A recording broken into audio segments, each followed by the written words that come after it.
여러분 AI라는 말을 들어보셨을 거예요. AI라는 말은 인공지능이죠.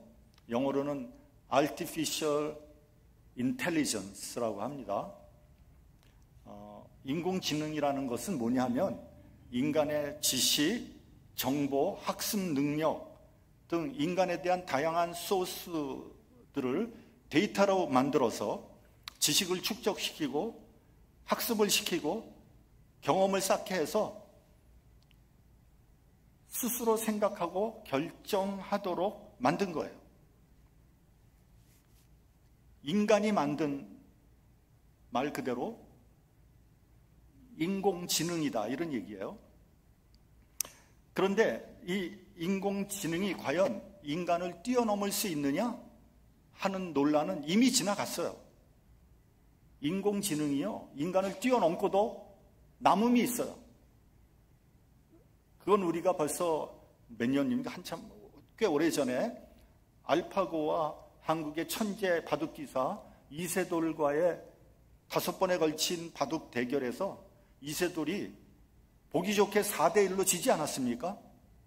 그 후에 알파고는 더욱 발전을 거듭해서 인간에게 한 번도 지지 않았어요. 그 이후에. 인공지능이 발달하면요, 인간보다 더 우수하고 정확하기 때문에 많은 일자리들이 없어진다는 거잖아요. 인공지능의 능력이 의사보다 훨씬 뛰어나고 정확하다고 하는 거예요. 그래서 의사를 대체할 수 있고요, 변호사도 마찬가지고요, 아마도 목사도 인공지능이 대신할 수 있을 겁니다. 앞으로 이 강단에 로봇 인공지능이 와서 설교할지도 몰라요.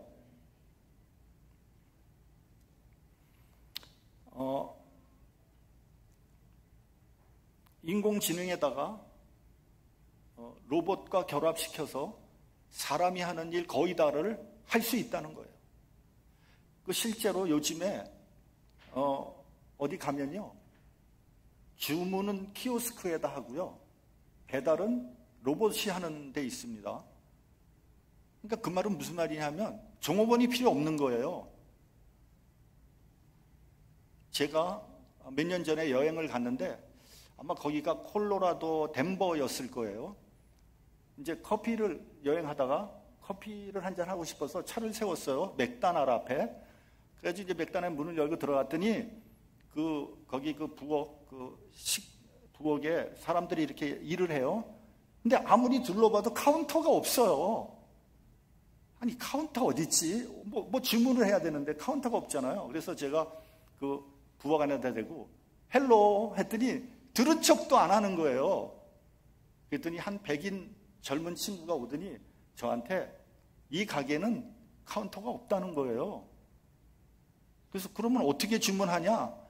그랬더니 이렇게 손가락을 가리치는데 키오스크를 가리치더라고요. 제가 컴퓨터에 대해서는 또 약하잖아요. 울렁증이 있는데 키오스크 그때 한 번도 써보지 않았거든요. 그래서 나 이거 어떻게 쓸지 모른다 그랬더니 그 백인 젊은 친구가 도대체 뭘 원하냐 그러더라고요. 그래서 나 지금 커피 한 잔 마시러 왔다 그랬더니 자기가 주문을 해주겠다는 거예요. 그러냐, 고맙다. 그래서 커피값을 주라 했더니 괜찮다고 자기가 사겠다 그러더라고요.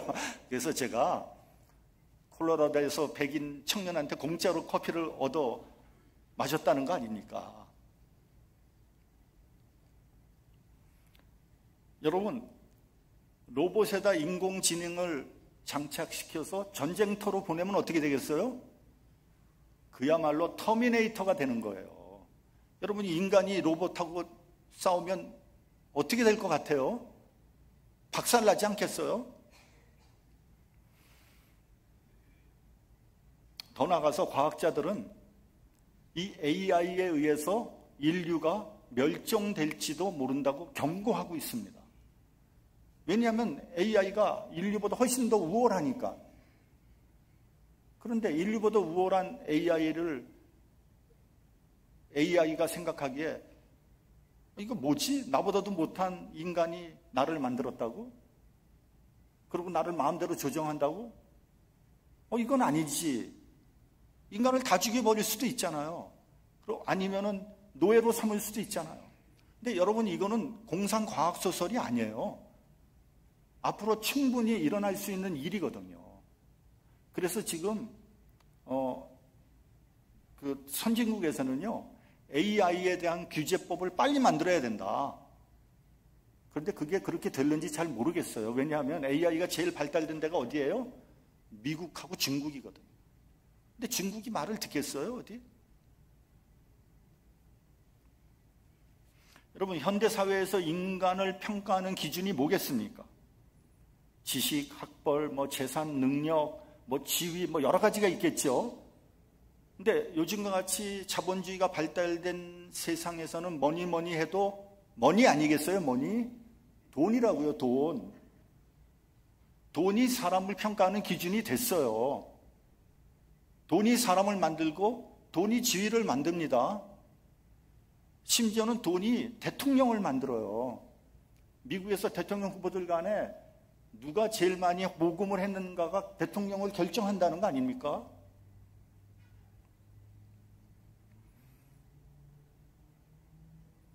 돈이 많으면 능력이 있는 사람이 되는 거예요. 각 나라마다 사람을 고용하는 기준이 좀 다르다고 합니다. 독일 사람들은요, 그 사람이 이 일을 할 수 있는 능력이 있느냐, 그 능력을 주로 본다는 거예요. 근데 미국 사람은 뭘 중요하게 보겠어요? 경험을 중요하게 본다는 거예요. 일본 사람들은 그 사람이 어느 학교 나왔냐, 학벌을 중요하게 본다는 거예요. 우리나라 사람들은 뭐겠어요? 어느 집안 사람이냐, 가문을 중요하게 본다는 거예요. 요즘에는 안 그렇겠지만 그렇게 본다는 거예요.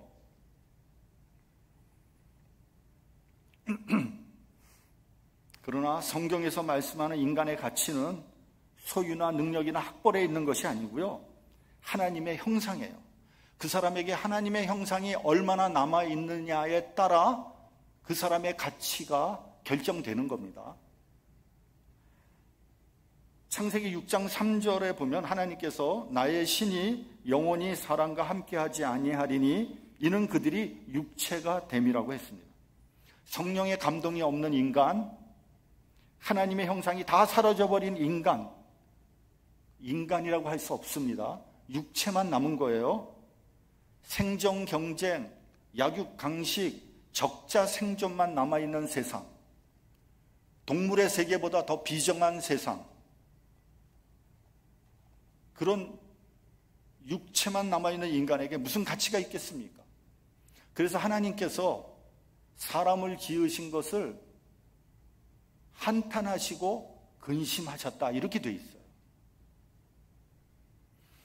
그래서 노아의 홍수 사건이 일어난 거예요. 아무런 하나님의 형상이 하나도 남아있지 않은, 동물보다도 못한 그러한 인간을 하나님께서 홍수로 다 쓸어버린 거예요. 기독교 교리의 가장 기본이 되는 첫 번째가 창조론이에요. 창조론. 말 그대로 하나님께서 천지와 삼라만상을 창조했다는 거 아닙니까? 인간도 하나님께서 창조하신 거예요. 하나님의 창조는요, 자, 잘 들으세요. 아무것도 없는 무에서, 아무것도 없어, 거기서 유를 만들어낸 거예요. 그게 창조예요.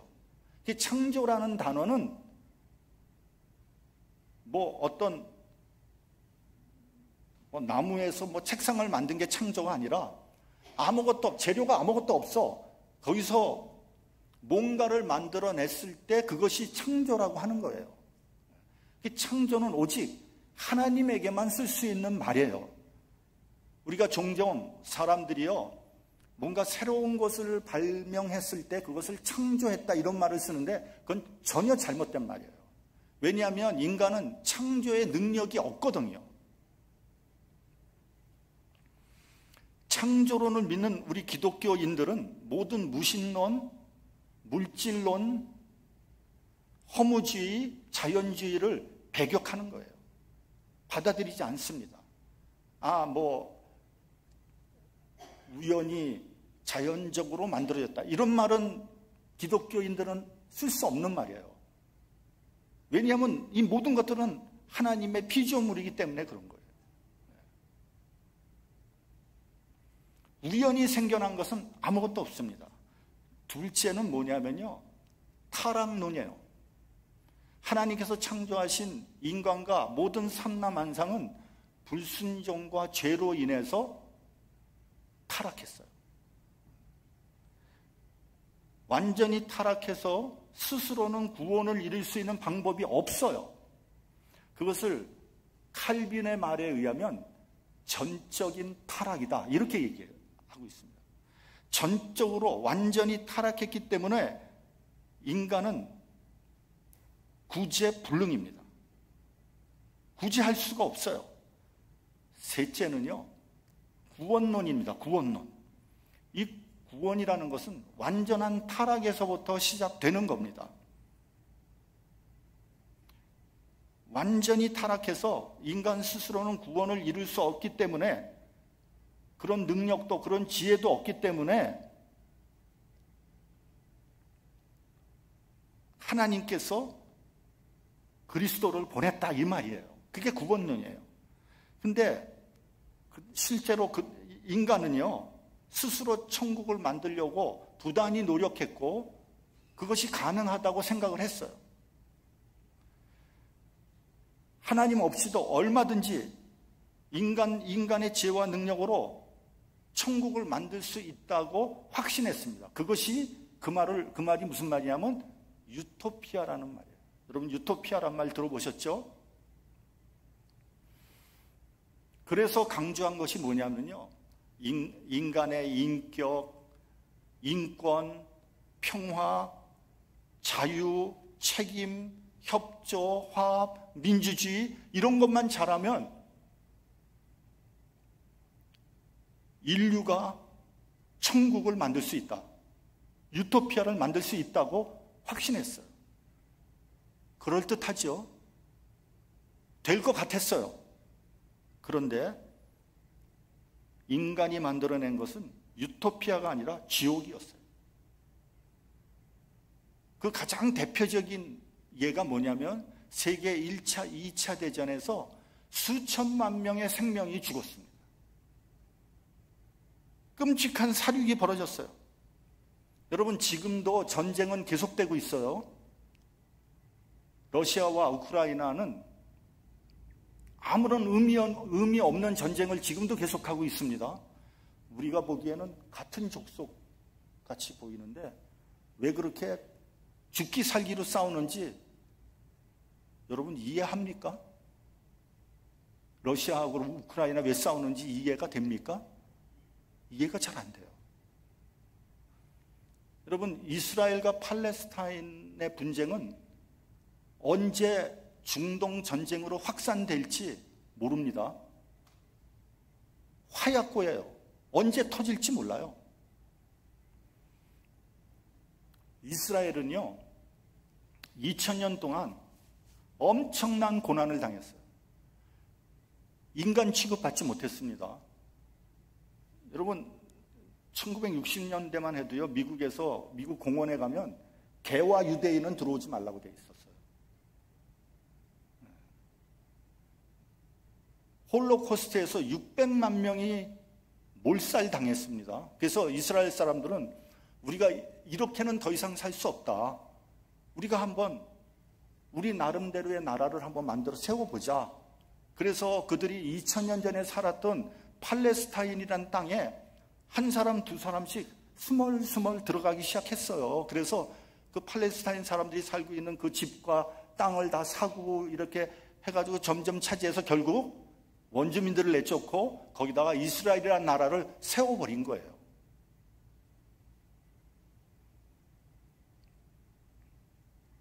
그렇다면 여러분, 팔레스타인 사람들을 조금 국률하게 보면 안 되나요? 2000년 동안 조상 대대로 살아왔던 땅을 빼앗기고 억울해서 또 먹고 살 수가 없어서 저항하는 사람들을 그렇게 무참히 사륙해야 옳은가요?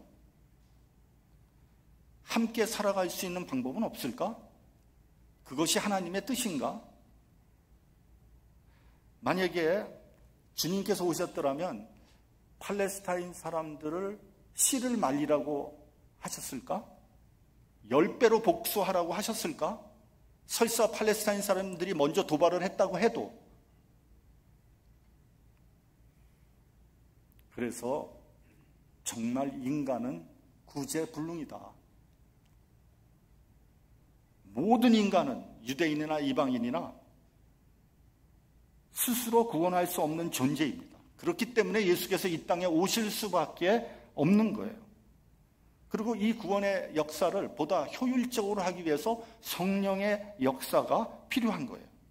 이와 같이 구원의 역사는 인간의 능력으로는 전혀 불가능한 그런 상황에서 오직 하나님의 일방적이고 적극적인 역사로 이루어진 거기 때문에 그것을 우리는 재창조의 역사라고 말하는 거예요. 자, 이 부분에서 여러분 좀 잘 들어보시기 바랍니다. 기독교가 말하는 생명은요, 그 자체가 창조입니다. 기독교에서 말하는 생명은요, 점진적으로 발전하고 성장하고 변화하는 것이 아니에요. 과거보다는 개선되는 것도 아니고요, 새로워지는 것도 아니에요. 기독교에서 말하는 생명은요, 죽음으로부터 시작되는 겁니다. 다시 말하면 옛사람의 완전한 부정에서부터 시작되는 거예요. 그러니까 우리 기독교가 말하는 생명이라는 것은 전혀 생각할 수 없었던 것, 상상하지 못했던 것, 전혀 불가능한 것에서 나오는 것이 생명이에요. 여러분, 그리스도를 안다는 것은요, 윤리적이고 도덕적인 문제가 아니에요. 여러분, 우리가 예수를 믿으면서 예수 믿고 좀 착하게 삽시다. 남들보다 훌륭한 사람 됩시다. 이래서 예수 믿는 거 아니에요. 예수를 믿는다는 것은 새로운 생명을 얻기 위해서 믿는 거예요. 그리스도의 십자가의 죽음과 부활을 아는 것이 기독교가 시작하는 거예요. 여러분, 세례가 뭔지 압니까? 세례? 기존의 자연인인 나는 세례를 받음으로 죽은 거예요. 그리고 그리스도 안에서 새롭게 태어나는 거예요. 새 생명이 창조된 거예요. 여러분, 기독교 교리는요, 생명에서 죽음으로 가는 것이 아니라 죽음으로부터 생명으로 향하는 역설적인 논리예요. 그래서 창세기를 보면 하루가 아침이 되고 저녁이 돼서 하루가 아니에요. 저녁이 되고 아침이 되니 하루예요. 기독교의 교리는요, 죽었다가 살아나는 거예요. 그거를 이해해야지 기독교를 아는 거예요. 우리 본문 17절을 봉독하겠습니다. 본문 17절. 자, 시작. 그런즉 누구든지 그리스도 안에 있으면 새로운 피조물이라 이전 것은 지나갔으니 보라 새 것이 되었도다. 우리는 새로운 피조물이에요. 이전 것은 지나갔어요. 보라 새 것이 되었다 그랬어요. 그렇기 때문에 여러분, 인간의 문제는 어떤 물질이나 환경이나 어떤 관습이나 전통의 문제가 아니에요. 인간의 문제는 인간의 내면, 곧 속사람의 문제인 거예요. 따라서 기독교는요, 사회를 바꾸고 제도를 바꾸고 관습을 바꾸자는 게 아니에요. 기독교의 목적은 나를 바꾸는 거예요. 나의 속사람이 바뀌면, 다시 말하면 내 안에서 내 내적인 혁명이 일어나면 변화된 내가 사회를 바꾸고 제도를 바꾸고 전통을 바꾸게 되는 거예요. 이 순서를 바꾸면 안 되는 거예요. 그래서 여러분, 나는 변하지 않고 자꾸만 사회가 어쩌니, 교회가 어쩌니, 제도가 어쩌니 이렇게 말하는 사람들은 기독교가 뭔지 잘 모르는 거예요. 내가 변해야 되는 거예요. 내가. 여러분, 복음서에 나오는 그 예수님이 하신 설교 중에 최고라고 얘기하는 팔복이 나와요. 팔복. 팔복에 보면은 심령이 가난한 자는 복이 있나니 애통하는 자는 복이 있나니 온유한 자는 복이 있나니. 이게 무슨 말입니까 이게 도대체. 이 8가지 복이 전부 내적인 변화를 얘기하는 거예요. 다시 말하면 새로운 피조물이 되라는 거예요. 내적인 혁명이 일어나서 그 속사람이 재창조되는 것이 기독교의 핵심이에요.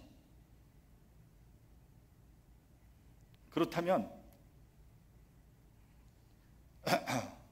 아는지 모르는지 잘 모르겠네. 그렇다면 여러분, 새로운 피조물이 되면 어떻게 되는 것입니까? 첫째는 삶의 목적이 바뀌어야 되는 거예요. 우리 본문 15절을 같이 봉독을 하겠습니다. 자, 시작. 그가 모든 사람을 대신하여 죽으심은 살아있는 자들로 하여금 다시는 그들 자신을 위해서 살지 않고 오직 그들을 대신하여 죽었다가 다시 살아나신 이를 위하여 살게 하려 함이라.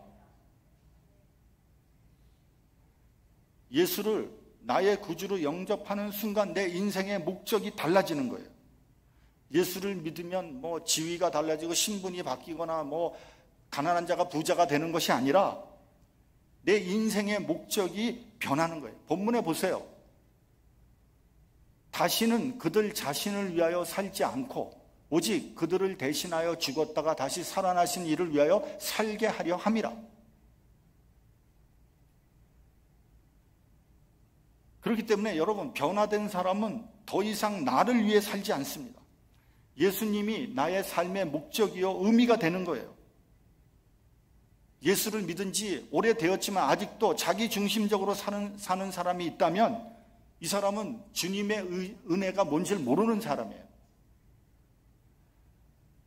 예수를 믿으면서 복받는 데만 혈안이 돼 있다면 이 사람은 예수를 우상같이 믿는 사람이에요. 자기 중심적으로만 믿는 사람이에요. 나는 예수님을 믿으면서 어떠한 자세로 살아가고 있습니까? 나를 위해 살고 있습니까? 그런 삶은요, 아무런 가치가 없는 삶이에요. 여러분, 개, 돼지도 자기 위해 살아요. 인간만 자기 위해 사는 게 아니에요. 예수님을 위해 살 때 그 사람의 삶이 가치가 있는 거예요. 여러분, 나만 위해 사는 삶 가치 없어요. 남을 위해 사는 삶을 살 때 그 사람의 삶이 가치가 있는 거죠. 여러분, 제 대학 동창 중에 은진 송씨 가문에 종선이 있었습니다. 종선. 그 가문을 이끌어가는 종선. 여러분, 은진송 씨라 그러면 누구냐 하면은요, 조선시대 유명한 유학자, 노론의 영수, 우암, 송시열의 가문이에요. 대단한 가문입니다. 충청도에서 최고로 치는 가문이에요. 이 사람은 대학 다닐 때 보면 전형적인 충청도 양반이야. 과묵하고 예의 바르고 기계가 있었어요. 근데 이 사람이 어떻게 예수를 믿게 됐는지는 잘 몰라요. 근데 주님으로부터 큰 은혜를 받았어요. 이 사람이 그 가문 종중에서 받은 땅과 집을 팔아서 그 당시 1980년대 초인데 현금 7억을 자기가 다니는 교회에 헌금해버렸어. 그 당시에 서울에서 웬만한 집이요 몇 천만 원 할 때예요. 그러니까 집안에서는 난리가 난 거예요. 아니, 그 집안의 전통을 짊어지고 가고 집안에 있는 모든 제사를 관장해야 되는 종선이 교회에 나가는 것만 해도 기가 막힌데 유산으로 받은 종중의 땅과 집을 몽땅 팔아서 교회에다 헌금을 했으니 이게 말이 되는 얘기입니까? 그래서 그 집안 어른들이 설득에 들어갔어요. 네가 지금이라도 당장 교회 다니지 않고 포기하면 종중의 나머지 재산들을 다 물려주겠다. 그게 그 당시에 수십억 정도 될 거예요, 아마. 근데 네가 계속 교회 나가면 너는 가문에서 파문될 거다. 근데 이 사람이 자기가 종선이란 지위를 포기하고요, 교회를 계속 나가는 것은 물론이고 나중에 목사님이 됐어요. 목사님이 됐어요. 그러니까 이 사람은 자기가 예수를 위해 살기로 결심한 거예요. 사도 바울은 빌립보서에서 사는 것이 그리스도니 죽는 것도 유익하다고 했습니다. 여러분, 목적이 그리스도께 있다면 물질이 문제가 될 수 없어요. 현실적인 고난이나 시련이 문제가 되지 않습니다. 우리가 참된 그리스도인이라면 어떠한 어려움이 있다고 할지라도 목적만은 분명히 해야 돼요. 여러분, 우리가 아무리 바빠도 차를 탈 때 목적지를 보고 타잖아요. 바쁘다고 목적지도 안 보고 아무 차나 잡아 타진 않지 않습니까? 둘째는 가치관이 변합니다. 삶의 목적이 변하면 자연적으로 가치관이 변하게 돼 있어요. 세상 중심적이고 물질 중심적인 가치관이 그리스도 중심으로 변하게 됩니다. 본문 16절을 보면 우리가 이제는 아무 사람도 육체대로 알지 아니한다고 했어요. 이전에는 사람을 육체대로 세상적인 기준으로 판단했지만 이제는 보이지 않는 것, 신령한 기준으로 사람을 판단해요. 전에는 사람의 외모로 판단했지만 이제는 그 사람의 중심을 보고 그 사람의 인격을 중요하게 보는 거예요. 사무엘이 이세 아들 중에 하나에게 기름을 부어서 이스라엘의 왕으로 삼으려고 하지 않았습니까? 그래서 이세의 첫 번째 아들 엘리압을 보고 이렇게 말합니다. 이렇게 생각합니다. 이 사람이구나. 여호와의 기름 부으실 자가 이 앞에 있도다. 그러자 하나님께서 그 용모와 신장을 보지 말라 그랬어요. 사람은 외모를 보거니와 나 여호와는 중심을 본다 그랬어요. 여러분, 하나님은 중심을 보는 분입니다. 사도 바울은 빌립보서에서 그전에 중요하게 여겼던 것들을 이제는 다 분토와 같이, 배설물과 같이 여겼다고 고백하고 있어요. 여러분, 목적이 변하면 가치관이 변합니다. 예수를 나의 구주라고 고백하면서 아직도 세상적인 가치관 속에 살아가고 있다면 그건 거짓말하는 사람. 그렇게 될 수가 없어요. 여러분, 명품 너무 좋아하지 마시고요. 나의 인격이 명품이 되었는지를 한번 되돌아봐야 돼요. 교회에서는 성령 충만하게 찬양하고 예배 드렸다가 세상에 나가면 갑질하고 입에서는 거친 육두문자가 나온다면 그 사람은 가짜 그리스도인이에요. 셋째는요, 의식 구조가 변화되는 거예요. 목적이 바뀌고 가치관이 바뀌면요, 의식 구조가 변화됩니다. 우리 본문 13절을 같이 봉독을 하겠습니다. 본문 13절. 자, 시작. 우리가 만일 미쳤어도 하나님을 위한 것이요 정신이 온전하여도 너희를 위한 것이다. 바울은요, 그리스도께 미친 사람이에요. 우리가 알다시피 바울은 율법의 수호자로서 예수 믿는 사람들을 핍박했던 사람이잖아요. 스테반 집사를 죽이는데도 일조를 했던 사람이에요. 그러나 다메섹 도상에서 예수님을 만나고 난 다음부터 그가 박해하던 예수님의 종이 된 사람이에요. 십자가 복음을 전하는 데만 그의 삶을 온전히 쏟아 부었어요. 사도행전 20장 24절에 보면요, 내가 달려갈 길과 주 예수께 받은 사명 곧 하나님의 은혜의 복음을 증언하는 일을 마치려 하면은 나의 생명조차 조금도 귀한 것으로 여기지 아니한다고 했습니다. 여러분, 우리가 종종 이런 말을 합니다. 이 세상이 지금 미쳤다. 미쳐 돌아가고 있다. 그렇습니다. 이 세상 미쳤습니다. 어떤 사람은 돈에 미쳤고요. 어떤 사람은 술에 미쳤고요. 어떤 사람은 도박에 미쳤습니다. 권력에 미친 사람이 있어요. 제 동기는요, 그렇게 국회의원에 떨어져서 돈을 다 날렸는데도 또 선거 때만 되면 또 나오더라고요. 미친 거죠. 어떤 사람은 사진에 미친 사람이 있어요. 그래서 세계 뭐 사진 찍을 좋은 데는 다 돌아다니는 사람이 있어요. 어떤 사람은요, 산에 미쳐서 다니는 사람이 있죠. 그런 사람은 결국 산에서 죽더라고요. 어떤 사람은 자녀에 미쳤어. 자식 얘기만 하면 눈이 돌아가요. 자식을 위해서는 무슨 짓이든 다 합니다.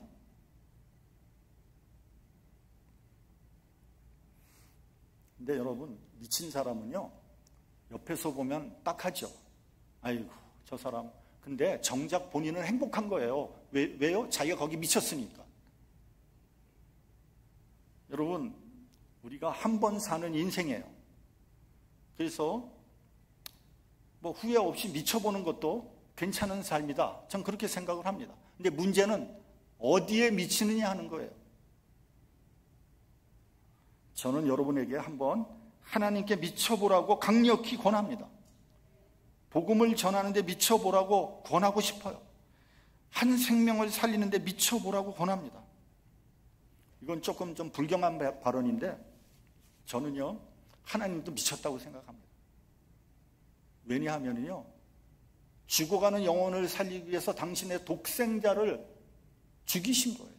이게 미치지 않고는 어떻게 이럴 수 있겠습니까?